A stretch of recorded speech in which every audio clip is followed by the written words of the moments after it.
Hi, today's good person to know is Ashish Sethi. He's Strategic Business Development Manager at Samsung Semiconductors. Now, first off, I didn't know how huge Samsung are. They really are massive.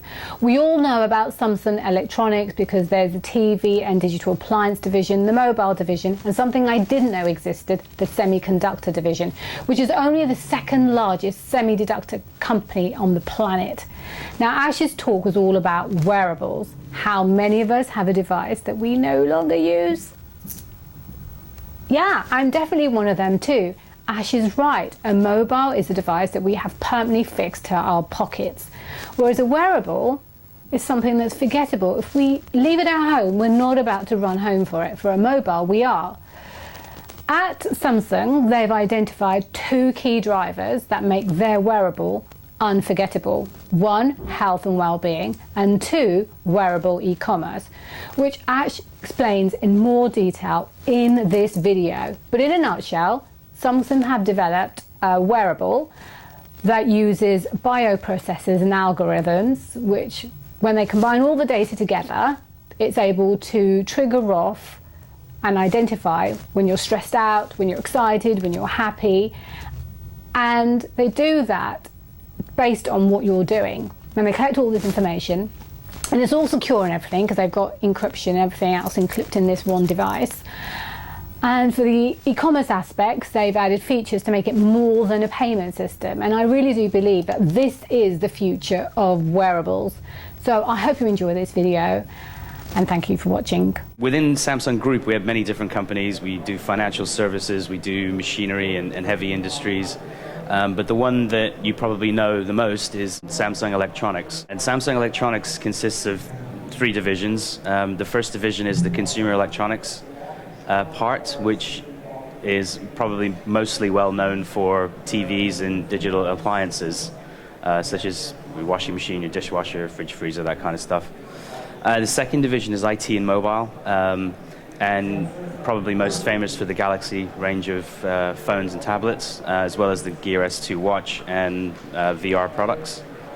And the third area, which is the area that I'm representing, is called Device Solutions and is the semiconductor division of Samsung Electronics, also known as Samsung Semiconductor. In actual fact, Samsung Semiconductor is the second largest semiconductor company on the planet.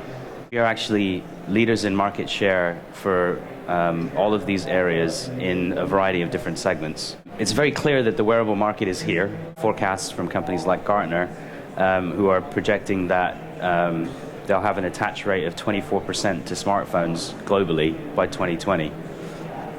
However, only really 30 to 40% of users share their data, number one. Number two, a third of all fitness trackers are abandoned after 6 months. So why does this happen? So many people say that it stops working or it doesn't work as expected. So the example being, I have a different reading when I'm running outside versus when I'm running on a treadmill. It doesn't match what I'm wearing. A lot of wearable companies are effectively electronic design companies, and they bring out 3 or 4 different SKUs. And the customer says, right, okay, well, I don't have the strap that I want, I don't have the shape that I want, and it doesn't match my clothes. We don't need really to know how many steps we take, and we don't really need to know how many hours in the day we've been standing. It's quite clear from how tired I am. I know how many steps I've taken, and I know how long I've been standing. The bottom line, your phone is pretty much essential to your daily activities and what you do every day in your lives. However, your wearable isn't really that essential. It's more forgettable.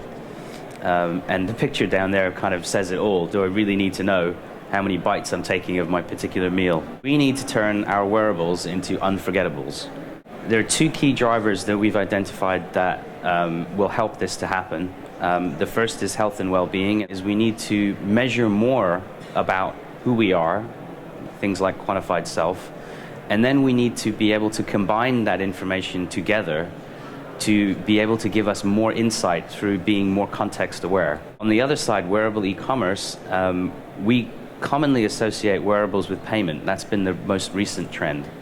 But what if I told you that your wearable could be your daily companion for a range of other things, such as when you're traveling or when you want to use a coupon, or when you want to claim back against your Nectar points or your Tesco Club card. And what if I also told you that you didn't need your phone in order to do things like payment and couponing from your wearable? Your wearable would then become much more essential to your daily life. Your phone generally resides in your pocket. If you want to do health and well-being, you really need to have something that you're wearing and that has an attachment to your skin, has contact with the skin. If you're doing wearable e-commerce or e-commerce in general, you don't want to have to pull your phone out every time you want to do something. You really want to have it available to you easily so that you can do what you need to do quickly. First area that we need to look at is context awareness. And really what that means is, what kind of metrics are we measuring? So we know how to do steps, but we also need to think about, can we measure ECG? Can we measure body fat? Can we measure blood pressure? How does that relate to stress? So all of these metrics are key, and we need to increase the number of metrics that we're measuring. If we have some level of context awareness, then we can deliver smarter feedback through the wearable to the person who's wearing it. We also need to be able to look back in history and understand our progress against all of the data that we've collected through that history.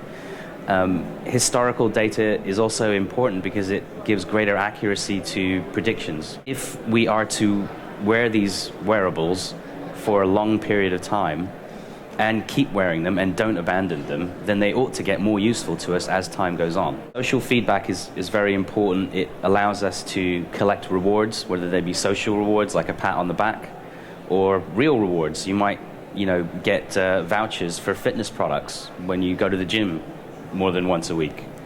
And that helps to motivate us to keep and continue wearing the wearable and getting more rewards, wearing the wearable, getting more rewards. That virtuous cycle starts to then compound itself. Being able to tell a crowd of people online what you're doing, when you're doing it, so maybe they can join in or join in digitally.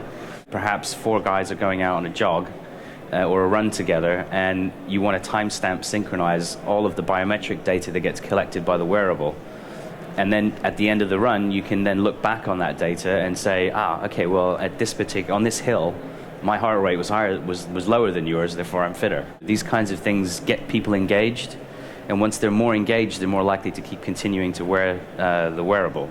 We have pulled together some of the greatest technology that we have into platforms, and the Margo Health and Wellbeing platform is one of those, which combines our hardware ICs, our software and OS capabilities, and some unique proprietary software algorithms. And the platform itself includes a bioprocessor, which is again a unique component from Samsung Semiconductor, which integrates a range of different functions into a single chip. You have an embedded secure element, which allows you to keep any biometric data that you do collect safe and secure and protected. And then you have other components that help you to realize the product at the end of the day. So these are things like electrodes and MEMS sensors and temperature sensors. What is the bioprocessor specifically? The bioprocessor merges 5 different sensors, and all of that goes onto a single chip. What used to take quite a lot of space on a board is now possible to do in the size of a wearable, which allows you to monitor heart rate, things like cardiac cycle, respiration. We can measure ECG. There's a skin temperature measurement. There is a galvanic skin response, which is a measure of the skin's response to stress. So if you're stressed, you get a different conductance in your skin because the skin tightens. So you have the ability to measure that. And we are basically trying to combine all of these things together to give you emotional cues.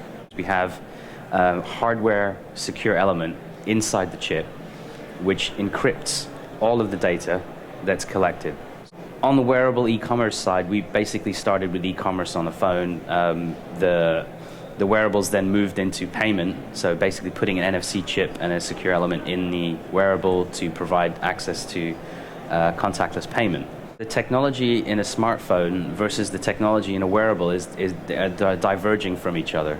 So basically, what this does is it allows an explosion of use cases. So now, beyond payment, what we can do is load your wearable with applications that are related to loyalty cards, that are related to transportation. So being able to load bus tickets, train tickets, or pay for your taxi ride. Being able to have access control to your car, to your home, to your alarm system, hotel rooms. All of these things can effectively now be done on a single wearable. One of these services could easily be transferred from one NFC device to another. In this world, the phone's not only a means for mobile payment, it turns into a distribution and management interface. You could, for instance, load up your wearables for your NFC-enabled phone and then leave the phone behind.